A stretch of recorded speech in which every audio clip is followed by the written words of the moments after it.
기네스북에 등록되어 있을 정도로 이 언어 능력이 좋습니다. 무리를 지어서 생활을 하는데 한 단위가 1000마리 단위. 저는 일단 본 적은 없는데 머리부터 발끝까지 붉은색 계통. 회색 앵무새 특징이라고 하면 이렇게 두 가지 정도로 말씀을 드릴 수 있을 것 같아요.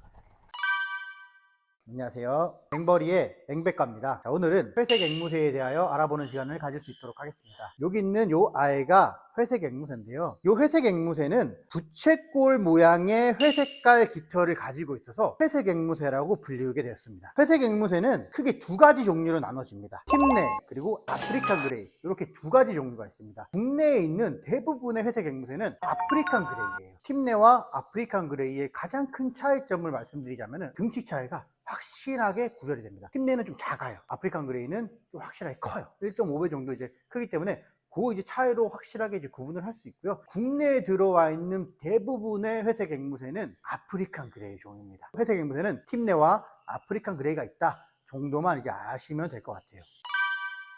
비늘처럼 보이는 요 회색 은빛 깃털과 그리고 요 붉은 꼬리가 특징이라고 말씀드릴 수 있을 것 같고요. 특히 회색 앵무새의 특징으로 흥분을 하거나 화가 나면 눈 주변이 붉게 색깔이 변합니다. 이렇게 눈 주변이 붉어지는 그런 이제 특징을 가지고 있어요. 회색 앵무새 특징이라고 하면 이렇게 두 가지 정도로 말씀을 드릴 수 있을 것 같아요. 회색 앵무새는 우리나라에서는 정말 보기 거의 힘들고, 저는 일단 본 적은 없는데 해외 자료나 사육하시는 분들의 사진들이나 정보를 보게 되면 머리부터 발끝까지 붉은색 계통, 레드팩터 인자라는 요 인자들이 높아가지고 머리부터 발끝까지 전부 다 이제 붉은 회색 앵무새도 존재하고, 머리부터 발끝까지 하얀 알비노 계열 이런 변종의 앵무새들도 존재한다고 합니다. 요거는 이제 정확한 거는 저도 이제 실제로 눈으로 확인한 부분이 아니어가지고 확실하게 답변을 드릴 수는 없지만, 외국 자료나 이런 것들을 보게 되면 그런 종류의 아이들도 있다라는 것들을 제가 한번 말씀을 드릴 수 있을 것 같아요. 그리고 회색 앵무새는 아프리카 서부, 가나, 토고, 나이지리아 그리고 중앙아프리카를 거쳐 아프리카 동부, 콩고, 우간다 등에 주로 서식하고 있습니다. 예전에는 케냐 지역에서도 이 회색 앵무새가 많이 서식을 하고 있었는데, 현재는 이 지역의 회색 앵무새가 대부분 멸종이 된 것으로 알려져 있습니다. 회색 앵무새는 1400년도에 이런 새가 있구나 라고 알려지게 되었습니다. 그로부터 한 200년 정도 후인 1630년도에 처음으로 이 회색 앵무새라는 앵무새를 사육을 하기 시작하게 되었어요. 그러면서 점점점 이 회색 앵무새라는 게 사람들과 친해지면서 지금의 이 회색 앵무새까지 왔는데, 우리 사람들에게 본격적으로 알려지기 시작한 거는 알렉스라는 앵무새를 한 박사가 연구를 하기 시작하면서, 그때부터 이 회색 앵무새에 대해서 본격적으로 알려지기 시작했어요. 알렉스라는 앵무새를 연구를 하면서 이 회색 앵무새의 이제 지능이나 특기, 장점 이런 것들이 세세하게 이제 공개가 되면서, 이 회색 앵무새라는 동물이 정말 이 사교성도 풍부하고 사람들과 함께 생활할 수 있는 정말 좋은 반려동물이구나 라고 이제 알려지기 시작하면서, 본격적으로 이 회색 앵무새가 반려동물로서의 빛을 발하기 시작합니다.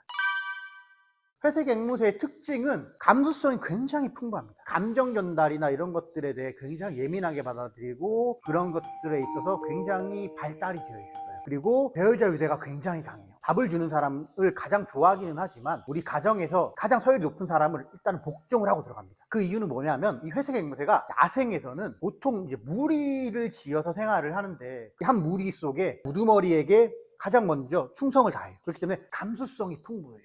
그리고 유대관계가 굉장히 돈독해요. 무리 생활을 하기 때문에 굉장히 이런 부분에 대해서 좀 특화가 되어 있다. 그래서 좀 이렇게 회색 앵무새를 분양을 받으시는 분들은 이런 점들에 대해서 조금 고민을 한번 하시고 분양을 받으시는 거를 좀 추천드릴 수 있을 것 같아요. 또한 회색 앵무새는 말을 엄청 잘한다. 진짜 언어 능력이 앵무새 중에서 가장 좋다라고 말씀을 드릴 수 있어요. 이 이유는 야생의 습성을 보면 알 수 있게 돼요. 회색 앵무새 무리는 이 포식자들을 피해서 해안가나 뭐 강, 섬, 공터 이런 데에 무리를 지어서 생활을 하거든요. 이때 이 포식자들에게 위협하기 위해서 다른 동물의 소리를 내어서 포식자들의 위협으로부터 경계하고 보호를 하는 행동들을 보이기 때문에, 말씀드렸던 것처럼 언어 능력이 탁월하다. 정말 다양한 동물 소리 이런 것들을 많이 따라 하다 보니 이 선천적으로 굉장히 이 말을 따라 하는 거에 대해 탁월한 능력을 지니고 있다라고 말씀을 드릴 수 있을 것 같습니다. 회색 앵무새는 3년에서 5년 정도가 되면 성주어가 됩니다. 그때부터 이제 번식이 가능한 시기이기 때문에, 보통 이제 회색 앵무새 번식기는 이제 건기에 많이 이루어지는데요. 많게는 1년에 2번까지 번식을 진행하고, 한번 번식을 할 때 알은 보통 한 3개에서 5개 정도 알을 낳습니다.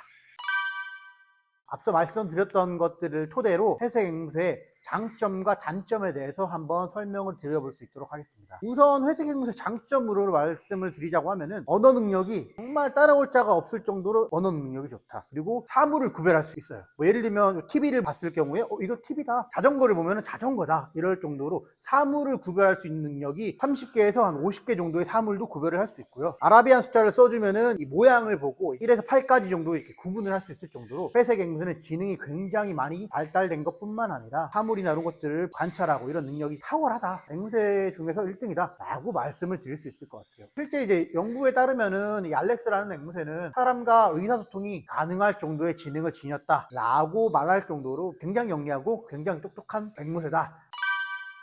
단점도 분명해요. 제가 이제 앞서 말씀드렸던 것처럼 이 회색 앵무새는 무리를 지어서 생활을 하는 습성이 있기 때문에 유대관계를 굉장히 중요하게 생각해요. 감수성 자체가 너무 풍부해요. 쉽게 말해 싫은 소리를 하거나 환경이 갑작스럽게 변화를 하거나 놀아주는 시간이 급격스럽게 변화가 생기거나 이랬을 때 굉장히 스트레스를 많이 받습니다. 그런 걸로 인해서 자기 털을 뽑는 행동들이라고 하죠. 그런 행동들이 정말 빈번하게 발생을 해요. 그렇기 때문에 회색 앵무새는 초보자분들에게는 좋은 앵무새라고 말씀을 드리기 좀 어려울 것 같아요. 조금 어느 정도 앵무새에 대한 공부를 좀 하시고 분양을 받으시거나 앵무새를 조금 키워보셨던 분들이 분양을 받는 게 아무래도 좀 좋은 앵무새다 라고 말씀을 드릴 수 있을 것 같아요.